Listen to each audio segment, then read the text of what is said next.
സ്വർണം കൊണ്ടുള്ള മാലകൾ ആഭൂഷണമാക്കി മാറ്റിക്കൊണ്ട് നാം അത് കണ്ഠത്തിലാണ് അണിയാറുള്ളത്. പതിഭക്തി, സ്വാമി ഭക്തി, മിത്രങ്ങളോടുള്ള ഭക്തി, ഇങ്ങനെയുള്ള അനേക തരം ഭക്തികളുണ്ട് പാർത്ഥ. എന്നാൽ ഇതിലേറ്റവും ശ്രേഷ്ഠമായ ഭക്തി പരമാത്മാവിനോടുള്ള ഭക്തി മാത്രമായിരിക്കും. എന്നാൽ പരമാത്മാവിനോടുള്ള ഭക്തിക്ക് സാഖ്യയോഗവും അതുപോലെ കർമ്മയോഗവുമായി എന്ത് ബന്ധമാണുള്ളത്?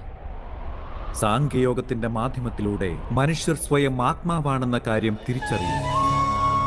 കർമ്മയോഗത്തിലൂടെ അവർ ജീവിത ബന്ധനങ്ങളിൽ നിന്നും മുക്തരാകുന്നു. ഭക്തിയുടെ മാധ്യമത്തിലൂടെ മനുഷ്യന് പരമാത്മാവിന്റെ യഥാർത്ഥ രൂപം എന്താണെന്നുള്ള ജ്ഞാനം ലഭിക്കുന്നു. പരമാത്മാവിന്റെ ജ്ഞാനത്തിലൂടെ മനുഷ്യർ ജനന മരണ ഭാരങ്ങളിൽ നിന്നും മോചിതരായിക്കൊണ്ട് സച്ചിദാനന്ദ സ്വരൂപത്തെ പ്രാപ്തമാക്കുന്നതാണ്. അങ്ങനെ പരമാത്മാവിൽ ലയിച്ചുകൊണ്ട് സ്വയം പരമാത്മാവായി മാറുന്നു. ഉദാഹരണമായി ചെറിയൊരു ജലത്തിന്റെ കണം സാഗരത്തിൽ ലയിച്ചു കഴിയുമ്പോൾ ആ ജലകണവും സ്വയം സാഗരമായി മാറും.